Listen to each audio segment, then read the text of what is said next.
Hello everyone, welcome to Sleepy Classes platform. I am Sonpriya, your History, Art and Culture faculty. आज के main से day में हम modern Indian history से एक important UPSC previous year question को solve करेंगे. सो क्वेश्चन आपके स्क्रीन पर है. यूपीएससी सिविल सर्विसेज 2017 मेन से लिया गया है. क्वेश्चन में कहा गया है highlight the importance of the new objectives okay that got added to the vision of Indian independence since the 20s of the last century, that is since the 1920s. अब यहाँ पे न केवल हमें इन न्यू ऑब्जेक्टिव्स की बात करनी है जो कि इंडियन फ्रीडम स्ट्रगल में एड हुए सिंस द 1920s, बल्कि साथ ही साथ में उनके इम्पोर्टेंस की बात भी करनी है, उनके सिग्निफिकेंस की बात भी करनी है. अगर आप अच्छे मार्क्स स्कोर करना चाहते हैं मेंस एग्जाम में तो कोशिश कीजिए कि क्वेश्चन की डिमांड को एड्रेस करें, रेलिवेंट कंटेंट लिखें, to the point crisp content लिखें. नाउ अगर हम इस पर्टिकुलर क्वेश्चन के कॉन्टेक्स्ट की बात करें तो आप यहाँ पे देखेंगे कि अगर हम प्री 1920s देखें सो इंडियन नेशनल मूवमेंट की जो मेजर डिमांड थी वो थी पॉलिटिकल ऑटोनॉमी या Swaraj within the British empire and administrative reforms. यहाँ लिख लेते हैं इनको.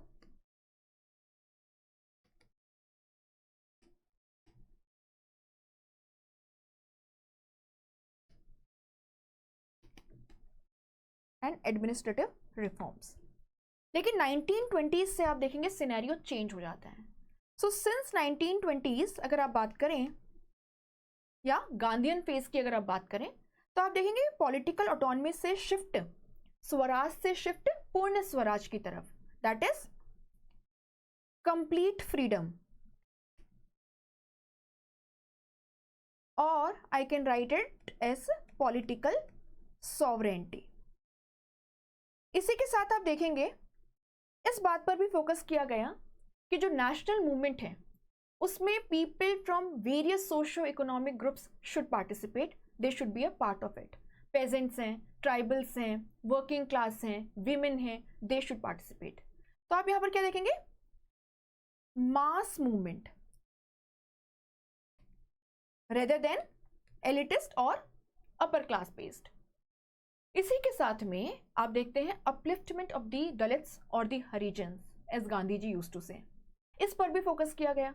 तो हम यहाँ पर क्या देख रहे हैं, सोशल जस्टिस जो है उस पर भी यहाँ पर एम्फेसाइज किया जाएगा. जो दलित्स हैं, जो सो कॉल्ड अनटचेबल्स हैं, जो मार्जिनलाइज्ड सेक्शंस हैं, जो माइनॉरिटीज हैं, उनके इश्यूज को भी एड्रेस करने की कोशिश की गई. उनके जो ग्रीवांसेस हैं उनको भी एड्रेस करने की कोशिश की गई और उनको भी नेशनल मूवमेंट का पार्ट बनाने की कोशिश की गई. नॉट ओनली दिस, आप यहां पे देखेंगे इकोनॉमिक डेमोक्रेसी और इकोनॉमिक जस्टिस, ये भी बात हो रही है. आप देखेंगे कि पेजेंट्री के जो ग्रीवांसेस हैं अगेंस्ट द जमींदार क्लास, वर्किंग क्लास के जो ग्रीवांसेस हैं अगेंस्ट द इंडस्ट्रियलिस्ट, इनको भी एड्रेस करने की कोशिश की जा रही थी. इकोनॉमिक डेमोक्रेसी की बात हो रही थी, इक्विटी जो है उसकी बात हो रही थी, और इन सेक्शंस को भी इंडियन नेशनल मूवमेंट में इंक्लूड करने की बात जो है वो की जा रही थी. साथ ही साथ में हम यहां पर क्या देखते हैं, हम यहां पर देखते हैं secularism and Hindu Muslim unity primarily. इस एस्पेक्ट पे भी आपको फोकस जो है वो देखने के लिए मिलेगा. अगर हम और बात करें यहाँ पर तो आप यहाँ पर देख सकते हैं यहाँ पर आपको एक इंटरनेशनलिस्ट अप्रोच जो है वो देखने के लिए मिलेगा.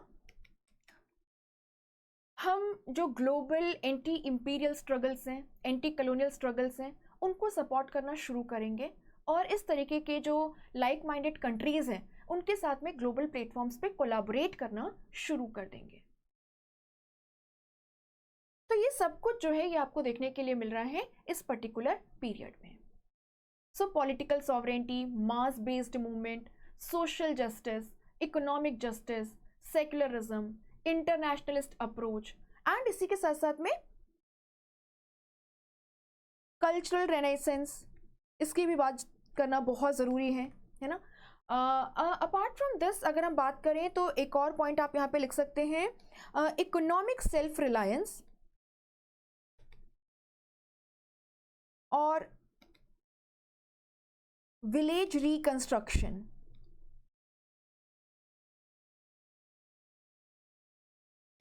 रूरल रिकंस्ट्रक्शन, इस पर भी फोकस किया जा रहा था। तो ये सारे ऑब्जेक्टिव्स जो है ऐड हो गए थे, यानी कि कोशिश की जा रही थी कि हमारा जो नेशनल मूवमेंट है वो ब्रॉड बेस्ड हो, people should be the owner of it, social justice, inclusivity, equity, economic democracy, secularism, economic growth with social justice, self-reliance, cultural pride, and having an internationalist approach. These are the objectives, which got added to the Indian national movement since the 1920s. Now, the question is, इनका importance क्या है? तो हम जो strategic importance है, short term importance है, उसकी भी बात करेंगे, और इनकी जो लेगेसी है, लॉन्ग लास्टिंग इम्पैक्ट है even in the post independence scenario, है ना, इवन ऑन द कॉन्स्टिट्यूशन, उसकी बात भी जो है वो हम यहाँ पर करेंगे। तो सबसे पहले हमें ये देखना होगा कि ये जो न्यू ऑब्जेक्टिव्स ऐड हुए हैं, which completely transformed the nature of the Indian national movement, which laid down the ideological bedrock of the Indian republic, है ना, focusing on social justice, inclusivity, equity, participative democracy, etcetera. ये objectives आखिर add क्यों किए गए, इनके क्या हमारे पास में एग्जाम्पल्स हैं, और फिर हम इनके इंपॉर्टेंस, स्ट्रेटेजिक इंपॉर्टेंस या शॉर्ट टर्म इंपॉर्टेंस, एंड जो लॉन्ग टर्म या इनकी जो लेगेसी है उसकी बात करेंगे। सो आप यहाँ पे देखेंगे कि the failure of the Montagu-Chelmsford reforms or the Government of India Act of 1919 and its provisions failed to satisfy the aspirations of the Indian intelligentsia, Indian political class, the awakened section. Then the Simon Commission, and जिस तरीके से dominion status की हमारी demand को sideline किया जा रहा था, उसे इजीली एक्सेप्ट नहीं किया जा रहा था, it led to a new objective of Purna Swaraj or complete independence. It is clearly evident in the Lahore session of 1929 presided by none other than Jawaharlal Nehru, wherein Purna Swaraj or complete independence was adopted as the goal of Indian National Congress and Indian National Movement. And 26 January 1930 को throughout the country first independence movement was observed. Now इसका strategic importance क्या है? आप देखेंगे, it unified the nation under a single uncompromising demand of Purna Swaraj. It was a non negotiable goal and it finally culminated in the independence in 1947. Secondly आप देखोगे, Gandhi ji was not a very big fan of elite led politics, जो कि हमें देखने के लिए मिलती है especially during the first phase of the Indian national movement और द मॉडरेट फेज. उनका हमेशा से कहना था कि people coming from diverse socio economic background should be a part of the Indian national movement, then only it will be a success. So आप यहाँ पर क्या देखेंगे, आप यहाँ पे देखेंगे कि the peasants, the women, the tribals, the working class, they were mobilised as part of the Indian national movement during the Gandhian phase. और ये बहुत ही क्लियरली एविडेंट है आपके सिविल डिसोबीडियंस मूवमेंट में. आप देखेंगे यहाँ पे पेजेंट्स का पार्टिसिपेशन, ट्राइबल्स का पार्टिसिपेशन, वर्किंग क्लास का पार्टिसिपेशन, वीमेन का पार्टिसिपेशन अनप्रेसिडेंटेड था. So it basically democratised the base of the Indian national movement. और अगर हम लॉन्ग टर्म इम्पैक्ट की बात करें तो आप यहाँ पे देखेंगे, it basically strengthened the democratic ethos like participatory democracy.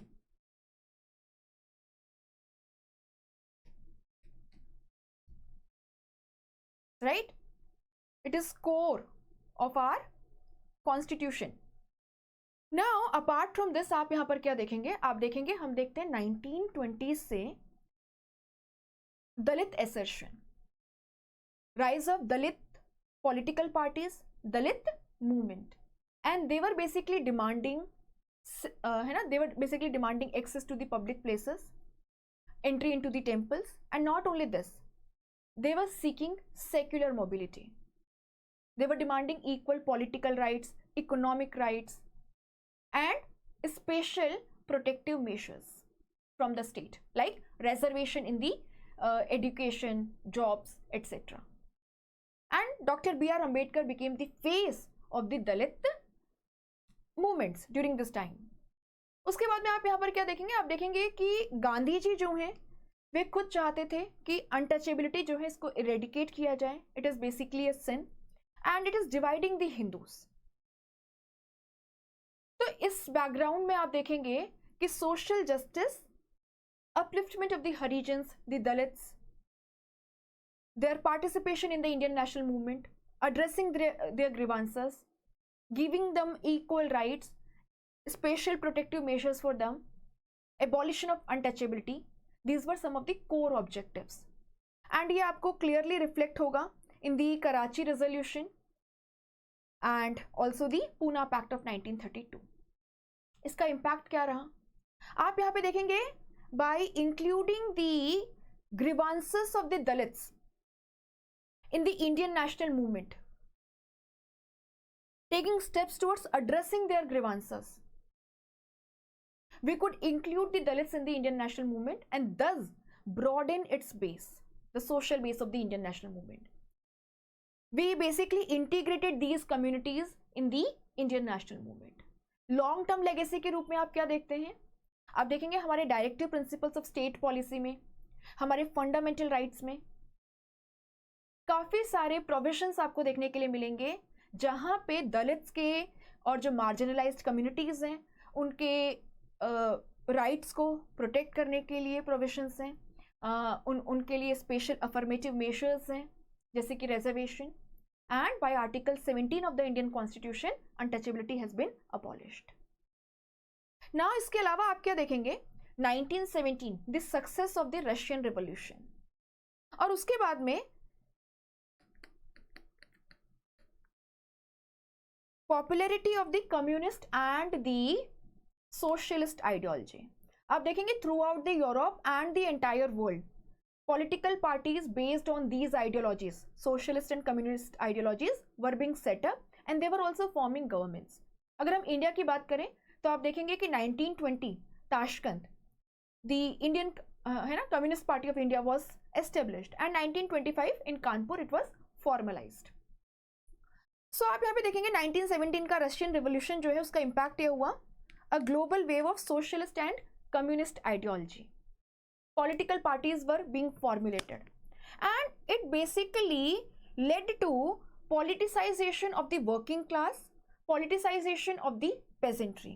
हम इंडिया के केस में देखते हैं all India trade union congress का फॉर्मेशन इन 1920. हम देखते हैं Kisan Sabha and other peasant movement during the 1920s as part of the non cooperation movement. And इसके अलावा हम देखते हैं 1936 में ऑल इंडिया किसान सभा वॉज फॉर्म्ड. इसी के बाद में आप यहाँ पे देखेंगे कि नेहरू जी हैं, सुभाष चंद्र बोस हैं, they were basically leftist leaders, है ना, सोशल डेमोक्रेटिज्म में विश्वास करते थे. और इसी के साथ में 1929 के ग्लोबल डिप्रेशन के बाद में there was ongoing peasant unrest throughout the country. अब यहां पर जरूरत महसूस हुई इकोनॉमिक डेमोक्रेसी की, सोशलिस्ट इकोनॉमिक विजन की, और ये आपको क्लियरली देखने के लिए मिलेगा इन दी फॉर्म, है ना, in the formation of the Congress Socialist Party in 1934, the All India Kisan Sabha in 1936, and Congress ने अपना फर्स्ट रूरल से, है ना, फर्स्ट सेशन जो कि रूरल एरियाज में किया वो था फेजपुर सेशन ऑफ 1936. और यहाँ पे ऑल इंडिया किसान सभा के जो डिमांड्स हैं उनको कांग्रेस के मैनिफेस्टो में भी इंक्लूड किया गया for the upcoming elections. Now इसका इम्पैक्ट क्या रहा, आप देखेंगे that this socialist economic vision basically tried to address the class based exploitation, the internal colonialism that was existing for centuries. It also tried to address the colonial economic drain. Long term legacy क्या रही इसकी, आप देखेंगे हमने planning को adopt किया, economic planning, mixed economy. Not only this, हमारे directive principles of state policy में भी काफ़ी सारे प्रोविजंस हैं जो इकोनॉमिक डेमोक्रेसी की बात करते हैं. They are against concentration of wealth in a few hands, they are for equitable distribution of the resources, they are for taking special measures for the upliftment of the marginalized sections like the working class, the working women, the peasantry. हमने कई सारे measures लिए post independence with respect to land reforms, the zamindari abolition act, the tenancy regulation act, the land ceiling act. And apart from that आप यहाँ पर देखेंगे कि village जो कोटेज इंडस्ट्रीज हैं, हैंडीक्राफ्ट इंडस्ट्रीज हैं, उनका प्रमोशन, प्रोटेक्शन, ये इंपॉर्टेंट मेजर्स हैं हमारे directive principles of state policy में. So this is the important of the socialist economic vision और the vision of economic democracy. Now इसके अलावा आप देखेंगे गांधी जी जो हैं वो विलेजेस की सेल्फ सफिशिएंसी, सेल्फ रिलायंस पे विश्वास करते थे. According to him small is beautiful. He was a supporter of the village cottage and the handicraft industry. और साथ ही में आप देखेंगे कि जो colonial economic policy है, it had basically ruined the rural economy, forcing millions into the clutches of the poverty. इसीलिए 1920 से शुरू होकर आप देखेंगे एक नया ऑब्जेक्टिव ऐड हुआ, economic self reliance. And khadi का जो प्रमोशन है ना, चरखा became national symbol. Gandhi ji के जो कंस्ट्रक्टिव प्रोग्राम है उनमें भी ये विजन आपको क्लियरली नजर आएगा. It basically tried to uplift the rural masses from the clutches of poverty. These were steps towards village self-sufficiency, self-reliance, rural reconstruction. It tried to undermine the colonial economy. और इसी के साथ में हम चाहते थे कि जो रूरल एरियाज में सैकड़ों लोग रहते हैं वो सब हमारे इंडियन नेशनल मूवमेंट का हिस्सा बने. लॉन्ग टर्म लेगेसी के रूप में आप क्या देखते हैं? Again directive principle of state policy में ऐसे कई सारे प्रोविजंस हैं जो village economic self reliance, self sufficiency को प्रमोट करते हैं, उसको प्रिजर्व, प्रोटेक्ट करने की बात करते हैं. इसी के साथ आप देखेंगे कि post the Khilafat movement the communal division, especially between the Hindus and the Muslims, became clearly evident. So आप यहाँ पर क्या देखते हैं कि Lord Curzon he followed the policy of divide and rule. The Britishers from very starting were following the policy of divide and rule. And आप देखेंगे कि starting with the end of the 19th century, this policy was followed as an administrative tool to weaken the growing Indian national movement. Lord Curzon, his partition of Bengal is the best example. Lord Minto, the father of communalism, and a Morley-Minto Act and separate electorate for the Muslims. Later on, by the Government of India Act of 1919, the separate electorates were extended to the Sikh community and the others too. So they were trying to divide the Indians.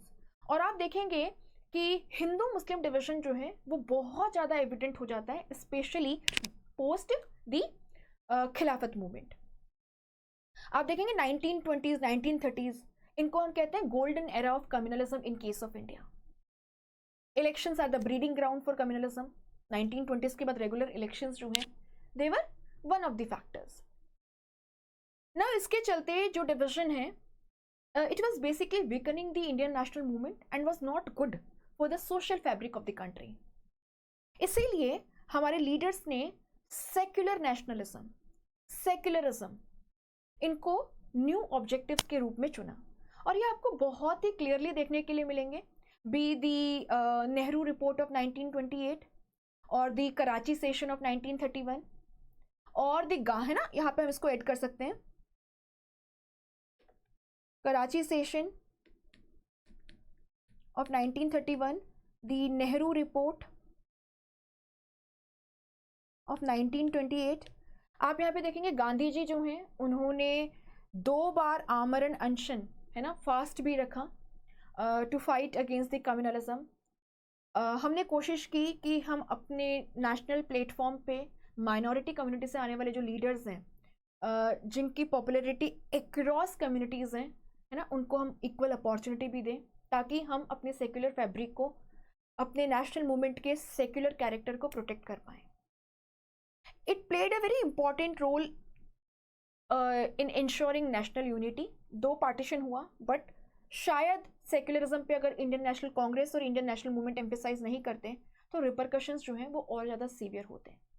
Long term impact की अगर हम बात करें तो आप देखेंगे कि secularism is one of the fundamental characteristics of Indian constitution. It forms the basic structure of Indian constitution, है ना. तो इसको थोड़ा सा ध्यान रखिएगा. इसके अलावा आप देखेंगे कि because of the cultural domination by the colonial people, है ना, आप देखोगे कि हर जगह हम क्या देखते हैं, imposition of the colonial culture on the Indian people. It became very important to focus on our own culture, our own heritage, our shared heritage, which showcases the diversity of Indian art forms, Indian literature, Indian languages, and serves as a binding medium among the Indian people. आप देखेंगे कि cultural renaissance, taking pride in one's own culture, cultural revivalism became an important aspect of Indian national movement. Tagore की जो विश्व Bharti university है वहाँ पे जहाँ वेस्टर्न इंग्लिश एजुकेशन के इम्पॉर्टेंट जो एस्पेक्ट्स हैं, यूजफुल जो प्रोस्पेक्ट्स हैं, उनको इंक्लूड किया गया, वहीं पे जो हमारा ट्रेडिशनल एजुकेशन सिस्टम है उसकी जो खूबियाँ हैं उनको भी साथ में रखा गया. लॉन्ग टर्म इम्पैक्ट की अगर हम बात करें तो आप देखेंगे it promoted our arts, our language, our architecture and also shaped our post independent national cultural policy. आप देखेंगे इसी के साथ में starting with the 1920s and the internationalist perspective that Nehru carried, और even Tagore was an internationalist. आप देखोगे कि इंडिया ने जो भी इम्पोर्टेंट इश्यूज हैं, जैसे कि ग्लोबली जो एंटी कलोनियल मूवमेंट है, एंटी फासिस्ट स्ट्रगल्स हैं, इन सबको सपोर्ट करना शुरू किया और अपनी वॉइस जो है वो रेज करनी शुरू की. एंड यहाँ पे इंडिया को थोड़ा कॉन्फिडेंस यूएसएसआर से भी मिला, which supported the freedom struggle in the countries of Asia and Africa post the Russian revolution of 1917. And internationalism and advocacy on the global platform became one of the defining features of the Indian national movement since the 1920s. जैसे कि हमने Ethiopian जो resistance है उसको support किया, नेहरू जी ने Asian solidarity and piece जो है उसके लिए कॉल दिया, और आप देखेंगे कि इसके वाया हम अपने इंडियन नेशनल मूवमेंट के लिए ग्लोबल प्लेटफॉर्म पे सपोर्ट गार्नर कर पाए, जैसे कि during the time period of second world war, and that helped us in achieving independence post the second world war. इसी के साथ में आप देखोगे कि अगर हम लॉन्ग टर्म इम्पैक्ट की बात करें तो India became the leader of the third world. India's role in non-alignment movement during the Cold War era is commendable. So new objectives were added and they had impact on our Indian national movement and also on our constitution, policy making and in general our administration in the post independence era. तो इस बात को आपको ध्यान रखना है. And जो कुछ ऊपर हमने डिस्कस किया है आप उसको समराइज करके यहाँ पे कंक्लूजन लिख सकते हैं, जहाँ पे आप बात कर सकते हैं कि किस तरीके से ये जो न्यू ऑब्जेक्टिव्स ऐड हुए in the 1920s, they basically laid down the foundation और the ideological bedrock of the Indian republic, है ना, rooted in pluralism, rights, equity, just and inclusive society. So ये आपका यहाँ पे आंसर कंप्लीट होता है. कैसा लगा आपको सेशन जरूर बताइएगा मुझे कमेंट सेक्शन में. एंड अगर आपको सेशन पसंद आता है do share it with your friends and do not forget to hit the like button. Apart from this आप यहाँ पे देखेंगे कि हमारी जनरल स्टडीज़ के लिए PYQ based test series for UPSC mains 2025 with evaluation is live. आप यहाँ पे से ज्वाइन कर सकते हैं बहुत ही नॉमिनल प्राइस पे.